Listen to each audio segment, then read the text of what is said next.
গুরুদেব কৃপা বিন্দু দিয়া কর এই দাসে মানিত যে দিদা মাত্র 27 থেকে 28 বছর বয়স থেকে দিদা একদম নিরামিষ আহার শুরু করেছিলেন। তো দেখুন, যারা বলেন যে নিরামিষ খাবারে কি থাকে, নিরামিষ খাবারে কিছু হয় না, তো দিদাকে দেখে দেখুন, দিদা আজ 55 বছর ভক্তি জীবনে আছে। 55 বছর। হ্যাঁ, এটা কিন্তু আজকে একদম স্পেশাল একজনকার জন্মদিনের জন্য করা হচ্ছে, সেটা হচ্ছে ডলের জন্মদিন হয়েছে। আপনারা প্লিজ কমেন্ট করে জানাবেন। হরে কৃষ্ণ, কেমন আছেন আপনারা সবাই? আশা করছি আপনারা সকলেই ভালো আছেন। আমি স্নেহা, বড়দের প্রণাম এবং ছোটদের ভালোবাসা জানিয়ে আবারও একটা নতুন ব্লগ শুরু করছি। তো আজকে অনেকটা দেরি হয়ে গেছে, এখন বাজে ওই 11টা এরকম বাজে হয়তো, যাই হোক এরকমই বাজবে, এর বেশি বাজবে না।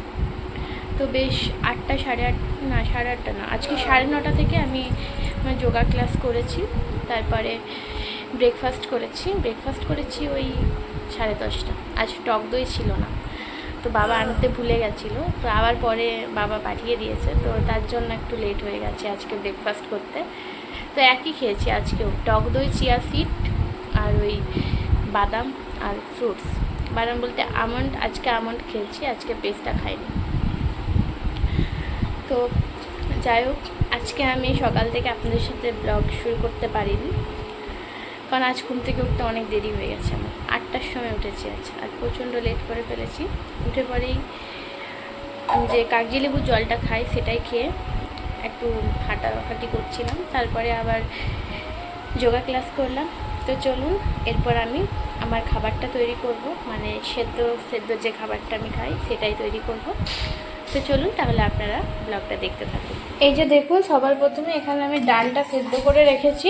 ডালটার মধ্যে আছে ওই পেঁপে, সয়াবিন, গাজর। এরপরে ডালটা একটু জাস্ট টেস্টের জন্য একটু তেল দেবো, দেখুন একদম অল্প তেল দিয়েছি কড়াতে, আর দেবো একটা কাঁচা লঙ্কা।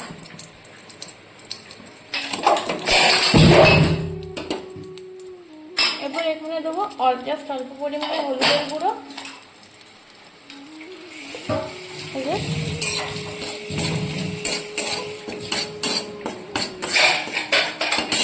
এরপর এখানে সেদ্ধ করে রাখা ডালটা দিয়ে দেবো।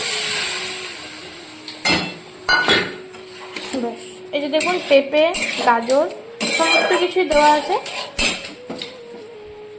এরপর এখানে যে বাড়িতে সেদ্ধটা রেখেছিলাম সেই বাড়িতে ধুয়ে একটু জল দিয়ে দিলাম। চলুন এটা ফুটে যাক, তারপর নামিয়ে নেবো। একদম সিম্পলভাবে তৈরি করেছি। আর ওপর থেকে দিয়ে দেবো একটু ভাজা জিরের গুঁড়ো, এটা দিলে টেস্ট খুব ভালো হয়। ব্যাস, আর কিচ্ছু দেবো না। এরপর এটা ফুটিয়ে নামিয়ে নেবো। এখানে দেখুন আমি গাজর, বিট, ফুলকপি, কুঁদরি, পেঁপে, কুমড়ো সব একসাথে সেদ্ধ করে রেখেছি, এটার একটা সবজি করব। তো চলুন আপনাদের সাথেও সেটা শেয়ার করব। এটা একটু ফুটিয়ে নিই, তারপর নামিয়ে নেবো। তো দেখুন ডালটা কিন্তু পুরোপুরিভাবে হয়ে গেছে, ফুটে উঠেছে। এরপর এটা আমি নামিয়ে নেব, এরপর এই সবজিটা রান্না করব। তো দেখুন ডালটা তো আমার হয়ে গেছে, এরপর মিক্স ভেজ রান্নাটা করব। এই জন্য দেখুন কড়াতে দেবো, অল্প তেল দিয়েছি, আর একটা কাঁচা লঙ্কা, আর এখানে দেবো সেদ্ধ করে রাখা আদা। এটা তেলটা গরম হয়নি, তার আগে দিয়ে দিই। আর কিছু দেবো না। এরপরে দেবো অল্প পরিমাণে হলুদের গুঁড়ো।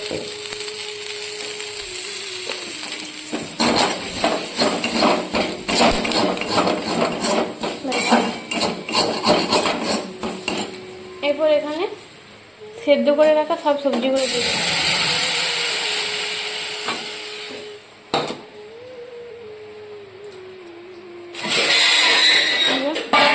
সব সবজিগুলো দিয়ে দিয়েছি, ব্যাস আর কিচ্ছু করবো না। এরপর এটাকে পুরো জলটা একদম হাই স্পিডে জলটা মরিয়ে নিতে হবে, একদম চাপ চাপ করে নামাবো। উপর থেকে একই মশলা দেবো, ভাজা মশলা, ব্যাস আর কোনো মশলা নেই। এবার এটাকে হাই ফ্লেমে বেশ কিছুক্ষণের জন্য রান্না করে নেবো, ব্যাস তাহলে তৈরি হয়ে যাবে এই সবজিটা। আমার কিন্তু সব সবজি মানে ডাল সবজি সব রান্না করা হয়ে গেছে। আর এই যে দেখুন এখানে নিয়েছি একটা একদম ছোট্ট সাইজের ভুসির আটার রুটি, আর এই যে এখানে নিয়েছি শসা, আর এখানে আমি ডালটা নিয়েছি ওই যে গাজর, এরকম গাজর সোয়াবিন পেঁপে সবই আছে, এখানে সব সেদ্ধ করেছি একসাথে। আর এখানে ওই সবজিটা আছে পাঁচমিশালি যে সবজিটা, আলু ছাড়া কিন্তু সব আলু ছাড়া। এখানে আছে বিট গাজর ফুলকপি কুমড়ো মিষ্টি কুমড়ো আর পেঁপে, এসব দিয়ে একটা সবজি একদম সাদামাটাভাবে। তো এইগুলোই খাবো। তো চলুন খাবারটা আমি খেয়ে নিই।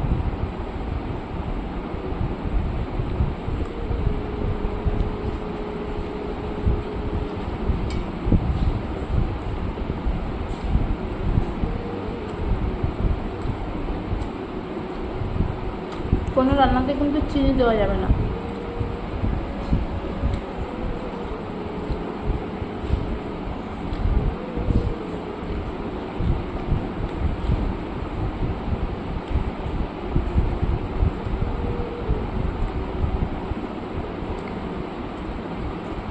চলুন আমি তাহলে খাওয়া দাওয়া করে নিই, তারপর আবার আপনাদের কাছে ফিরে আসবো।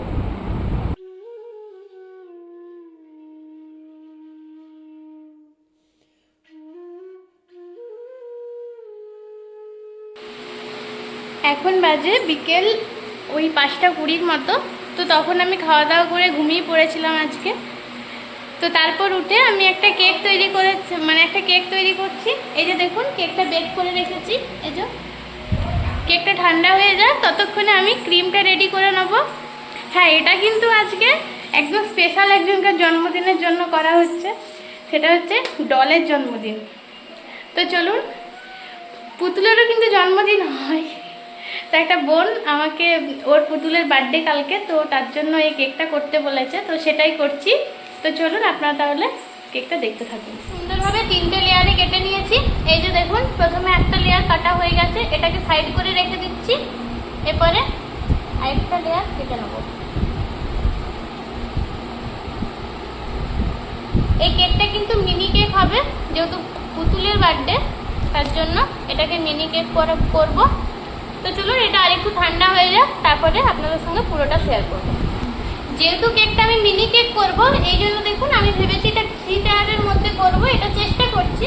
তো দেখুন এটা আমি 3 টায়ারের জন্য ছোট ছোটভাবে কেটেও নিয়েছি কেকটা। একটা বড় কেক যেটা দেখলেন ওটাকে ছোট ছোট করে কেটেছি। এরপর চলুন কেকটা আমি তৈরি করব। সবার প্রথমে নিচে একটু ক্রিম দিয়ে দেবো, যেন কোনোভাবেই কেকটা না নড়াচড়া হয়। এই যে দেখুন, এরপর একইভাবে আবার দেবো ক্রিম। এটা আমি স্ট্রবেরি ফ্লেভার করছি, এই জন্য দেখুন একটু স্ট্রবেরি ক্রাশও দিয়ে দেবো। একটু বেশি পড়ে গেল, তো যাই হোক সেরকম কোনো সমস্যা হবে না। যেহেতু ছোট কেক তো এটা আমি প্রথমবার করছি, একটু সমস্যা আমার হবে হয়তো, কিন্তু তাও আমি চেষ্টা করছি।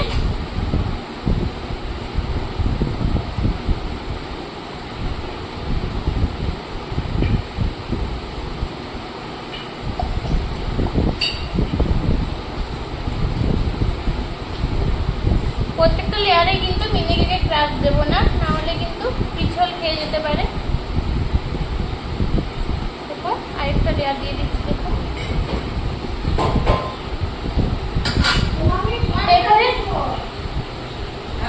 এরপরে দেখুন খুব ভালো করে এটাকে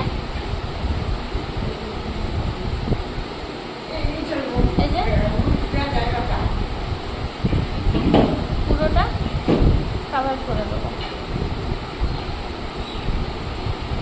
তো এইভাবেই কেকটা কিন্তু প্রত্যেকটা লেয়ার করব।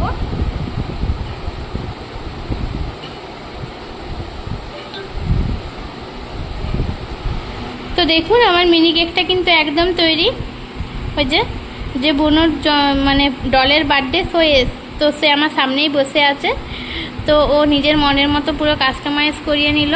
এই প্রথম একটা এরকম ছোট্ট পাড়া মিনি কেক আমি তৈরি করলাম, কখনোই কিন্তু সেভাবে করা হয়নি। তো দেখুন কেমন হয়েছে আপনারা প্লিজ কমেন্ট করে জানাবেন। স্প্রিঙ্কেলসগুলো ও মনের মতো করে সাজিয়ে নিচ্ছে। আমি জাস্ট কেকটা তৈরি করে নিয়েছি। এই যে দেখুন দেখুন চারিদিকে জিনিসপত্র সমস্ত কিছু পড়ে আছে, এইগুলো আমি সব গোছগাছ করে নিই, তারপরে আবার আপনাদের কাছে ফিরে আসবো। তো আপনারা তো দেখলেনই আমি তখন কেকটা তৈরি করছিলাম। কেকটা কিন্তু আমার পুরোপুরি হয়েও গেছে, সেই ভিডিওটাও আমি আপনাদের সঙ্গে দেখুন মানে আপনাদেরকে দেখালাম। তো এই যে দেখুন কেকটা আমি ফ্রিজে রেখেছি। এই যে এটা একটা ছোট বোন আমারই পরিচিত, ওর খুব শখ ছিল যে নিজের জন্মদিনে বেশ একদম একটা ডল কেক ও কাটবে, কিন্তু সেটা পসিবল হয়নি, ওই জন্য ও ডলের বার্থডে করছে। তো তো চলুন, আমার এখন কটা বাজে 8:10, ওই মোটামুটি 7:15-20 আমি আমার ডিনার কমপ্লিট করে ফেলেছি। তো এরপরই রাত্রি 9টা নাগাদ আমি একটু দুধ খাবো, সেটা হচ্ছে শরতলা। তো যাই হোক চলুন আপনাদেরকে ভগবানের দর্শন করিয়ে দিই। আর সকাল থেকে হয়তো সেভাবে দর্শন করাতে পারিনি, করিয়েছি মনে পড়ছে না। তো যাই হোক দেখুন, পাখাটা বন্ধ করি, প্রচণ্ড আওয়াজ।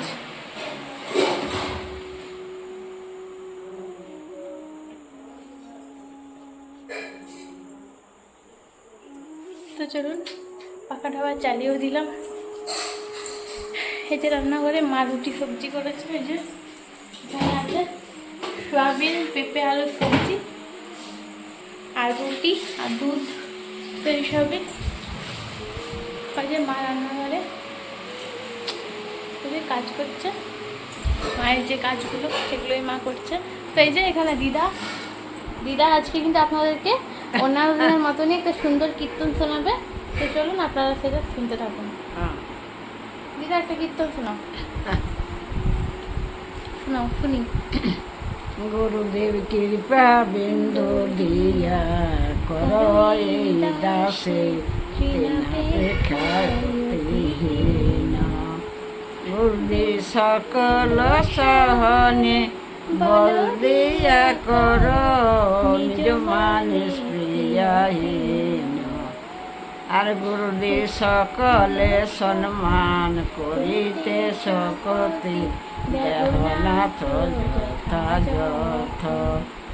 আমি তবে তো গাইব হরি নাম সুখে অপরাধ হবে হত। আমার অপরাধ হবে হত, তব কৃপা হরিনাথ অপরাধ হবে হত। আর শক্তি বুদ্ধিহীন আমি অতিনি পরমরে আত্মসাথ। আর শক্তি বুদ্ধিহীন আমি অতিনি পরমরে আত্মসাথ। যোগ্যতা বিচারে কিছু নাই পাই, যোগ্যতা বিচারে কিছু নাই পাই, তোমার করুণা সার গুরুদেব তোমার করুণা সার। দিদা তোমার গুরুদেবের নাম বলে দাও তো। দাঁড়া এটা বলিলি, এটা বলো, কিন্তু তোমার গুরুদেবের নাম কি গো? ত্রিবিক্রম মহারাজ। ত্রিবিক্রম মহারাজ? হ্যাঁ। আচ্ছা, উনি এখন কোথায় থাকেন? বোম্বে। বোম্বে? তো তুমি ওনার কাছে ঠিক কত সালে দীক্ষা গ্রহণ করেছিলে? উনি আমার 85 বছর বয়স হইল, আমি 30-32 বছরের দিয়েছি। প্রায় 55 বছর আগে? হ্যাঁ দিদা 55 বছর আগে উনি দীক্ষা গ্রহণ করেছেন, এবং তারও আগে উনি ভক্তি জীবনে এসেছেন। তার মানে এটার দ্বারা কি বোঝা যায়? দিদা মাত্র আচ্ছা, তুমি ভক্তি জীবনে আসার কতদিন পরে দীক্ষা নিয়েছিলে? এই আগে তো আমি নাম পাঠ কীর্তন শুনতাম, ভাগবত পাঠ আর সব শুনতাম।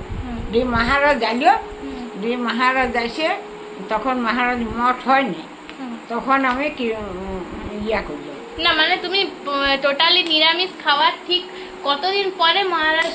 তখন আমি 2 বছর নিরামিষ খেতাম। আচ্ছা, তার মানে এখানে প্রমাণিত যে দিদা মাত্র 27 থেকে 28 বছর বয়স থেকে দিদা একদম নিরামিষ আহার শুরু করেছিলেন। তো দিয়ে আমি তো 30 দেখুন, বছর যারা হয়েছে। বলেন যে নিরামিষ খাবারে কি থাকে, নিরামিষ খাবারে কিছু হয় না। তো দিদাকে দেখে দেখুন, দিদা আজ 55 বছর ভক্তি জীবনে আছে, 55 বছর দিদা নিরামিষ খাচ্ছে, এবং দিদা এখনও সুন্দরভাবে কিন্তু স্ট্রং আছে। দেখুন, দেখ, এই কথাটা তাদের জন্যই যারা বলেন যে আমিও পার্সোনালি অনেক শুনেছি যে এত ছোট বয়সে ভক্তি জীবনে এসছিস, এত এত ছোটো বয়স থেকে নিরামিষ খাচ্ছিস, এরকম প্রচুর কোশ্চেনের আমি সম্মুখীন হয়েছি। তো যাই হোক, দেখুন দিদা হচ্ছে তার জলজ্যান্ত উদাহরণ। এরকম অনেক উদাহরণ আছে, কিন্তু দিদা আমার চোখের সামনে দিদা একমাত্র উদাহরণ। মাত্র 26 থেকে 27 বছর বয়সে ভক্তি জীবনে এসে 30 বছর বয়সে দীক্ষা নেওয়া এত সহজ ব্যাপার নয়। কিন্তু মাত্র দু বছর ভক্তি জীবনে থেকে দিদা দীক্ষা গ্রহণ করেছেন। আমরা আজ 10 বছর থেকেও কিছু করতে পারিনি। গুরুদেব তো যাই হোক, কি বলতে বলতে আর কম আচ্ছা বলো গুরুদেব কৃপাবিন্দু দিয়া, তুমি হ্যাঁ। যেটা বলছিলে। আরো বলবো? হ্যাঁ বলো, আর বলতে হবে কি নেই। হ্যাঁ। তুমি এবার কালকে আরো একটা সুন্দর ভজন, আজকে গুরু বন্দনা শোনালে, কালকে বৈষ্ণব বন্দনা শোনাবে, ঠিক আছে? তো চলুন বন্ধুরা, তাহলে ব্লগটা আজকে এখানেই শেষ তাহলে এটা করছি। বললি নেই যে এটা গোটাটা হলো নেই যে তুমি তাহলে কালকে বলবে না আজকে বলবে? আজ বলে দি। ঠিক আছে, বলো বাকিটা। আমার শক্তি বুদ্ধিহীন, আমি অতি দিন কর মোরে আত্মসাত। আহা যোগ্যতা বিচারে কিছু নাই পায়, তোমার করুণা সার। তোমার করুণা না হলে কাঁদিয়া কাঁদিয়া বাননা রাখি গোদার। গুরুদেব এইবার আমায় দয়া কর, ওহে পতিত পাবন শ্রী গুরুদেব এইবার আমায় দয়া কর। জয় জয় গুরুদেব, জয় গুরুদেব, জয় গুরুদেব, জয় গুরুদেব। এবার জয় দাও গুরুদেবের নামে, একবার জয় দাও। জয় দিলে জয়ী হবে, জয় দাও হয়েছে। তো বন্ধুরা, আপনারা তো শুনলেনই দিদার মুখে একটা খুব সুন্দর গুরু বন্দনা। তো যাই হোক, আজকে তাহলে ব্লগটা আমি এখানেই শেষ করছি, কারণ আমার কলেজে অনেক অ্যাসাইনমেন্ট দিয়েছে, আর অনেক লেখা, মাত্র আর কয়েকটা দিন সময় আছে, হয়তো 15 থেকে 16 দিন। এর মধ্যে 8টা খাতা আমাকে কমপ্লিট করতে হবে। 8টা নয়, ম্যাক্রো টিচিং, হ্যাঁ, মোট 9টা খাতা আমাকে কমপ্লিট করতে হবে। তো চলুন বন্ধুরা, তাহলে আমি খাতাটা করা আজকে থেকেই শুরু করব। তো ব্লগটা তাহলে এখানেই শেষ করছি। দেখা হবে পরবর্তী কোনো একটা ব্লগের সঙ্গে। ততক্ষণ পর্যন্ত সবাই ভালো থাকবেন, সুস্থ থাকবেন। আর আমার ব্লগগুলো যদি ভালো লেগে থাকে, অবশ্যই তাহলে আমার সাবস্ক্রাইব করে আমার পাশে থাকবেন, আর একটু শেয়ার করে দেবেন। তাহলে চলুন আজকের মতো এখানে।